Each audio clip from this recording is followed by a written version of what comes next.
Is probably going to be a little different than you're used to. I'm not here from a political perspective, and I'm not up to date as most of you on what it takes to build properties or zoning laws and the battle between tenants and renters. But I'm here to shed a little light on what it takes uh, to go from having nothing to getting some kind of housing. Not just a house or condo, but just the basic government assisted apartments or studio. So you can actually have a chance to get back on your feet and get that full time job or disability and get your own place. A little backdrop. I grew up in a family with seven boys. My dad worked and my mom stayed home and took care of everything else. We lived in a three-room, one bathroom house with another room added to the back of our garage. We did have an extra urinal by the garage room if you count the backyard grass. We all attended a private school, which meant we didn't have a lot, if any. Uh, oh, sorry, wrong way here. Extra spare money. Uh, we all did extra work when available to make ends meet. If uh, I was abused as a child by one of my brothers, so most of my childhood is a blank. But from the stories I hear, we didn't have a lot of toys, so we made up our own games like swing the large chain around and duck so you didn't get hit in the head. That lasted for a few hours until the chain slipped out of my brother's hand and went to the plate glass window. We made up a lot of other games too. But one thing I did learn, and this comes to play later, and that is that we never just sat down on our hands and accepted defeat of being broke. After high school, I entered a season of really bad choices of alcohol and drug abuse that ultimately led to a 3 day bender on speed where I ripped a hole in my lung and sat in the emergency room waiting for surgery to repair the hole in my lung. But God stepped in and healed me and started me on a journey. But this journey had peaks and a canyon. Yeah, I said canyon, not valley. After getting sober and going back to church, becoming a leader in the church high school ministry, where I actually mentored some kids whom I still have contact with, I found and married a beautiful young woman named Siobhan. Life was blessed. We had some issues, but our marriage was strong. We went to couples group together. I was in a men's group and sang in the worship team. Everything seemed fine. But at some point, she discovered that I had been looking at pornography and confronted me. I admitted it and agreed to go to counseling and attend Celebrate Recovery. From then on, the trust started to decay. After 14 years of marriage, she accused me of touching my daughter. Police reports said nothing happened. Uh, subsequently, A subsequent lie detector tests she ordered said nothing happened. Other allegations began to come in, and I finally caved. And since she just wanted to be separated, I filed for divorce. For the next 6 years or so, I went back to the bottle and marijuana.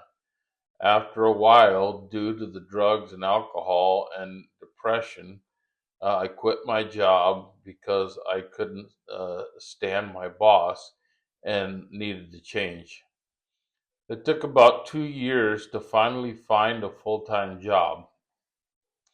Side note, during this time, I had started experiencing grand mal seizures, which led to numerous major car accidents.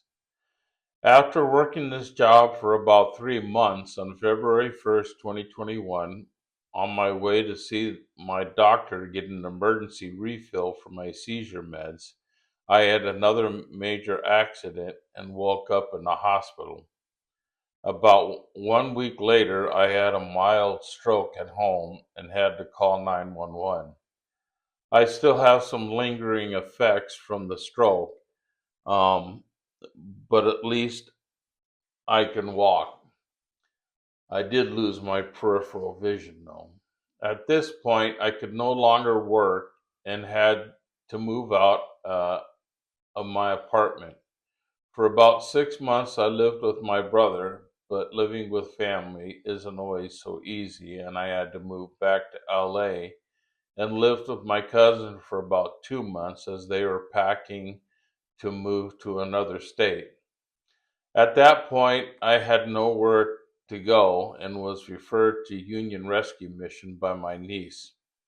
I moved into the URM in July of 2021. At this point, I had lost almost all my worldly possessions. I could only bring one suitcase to the mission and left a few things with my brother. I entered the discipleship program at the URM and decided I was going to do whatever it takes to get my life back on track. I went to all the classes, did my work assignments, went to chapel, started attending CR, Celebrate Recovery, and started going uh, to whatever I could to start finding housing, um, GR, uh, CalFresh, disability, or whatever else I could get my hands on. Sometimes I would get help from the chaplain or case manager. Sometimes I would sit on hold on the phone for an hour and a half with DPSS just for them to tell me I had to call another department or I needed to send in another form. For 3.5 years, I stayed at the Union Rescue Mission chasing down housing, then going to downtown mental health and starting there. I contacted a nonprofit organization that filled out my disability and didn't hear from them for 7 months after calling them numerous times. Then, on December of 2025, my disability was approved. And 2 months later, in February of 2026, I was approved for low income housing in Lincoln Heights. I believe the only reason it moved so quickly was because I was placed on the Americans with Disabilities Act. One thing I remember about all this, I had a social security card, a state ID, access to a phone, and a fairly reasonable concept of how to work the system. Someone who has been dealing with ADHD, depression, anxiety, paranoid schizophrenia, or other mental health issues, single moms or victims of abuse who have no place to go and have had to live out of their cars, or those who just want to stop the cycle of life they're in may or may not have access to some of these things or have the cognitive skills to be able to get them. And most of these people don't have family to uh, call or fall back on. I'm not saying this is our job, just giving you some background on where some people are coming from. So maybe you can have a little better understanding of their path to housing. For me, what I'm most hopeful for in Faith in Housing isn't being excited for giving a young family an opportunity to move into a nice place or the removing barriers to make it difficult to build condos and such. And don't get me wrong, these are vital and great things. My mindset is the Musical chairs. musical chairs, where when people can move up, it will open up more opportunities for those who are just looking to get in on the ground level. And believe me when I tell you that it is a very, very long, long list for people to get into that bottom of the ladder. Thank you for your time.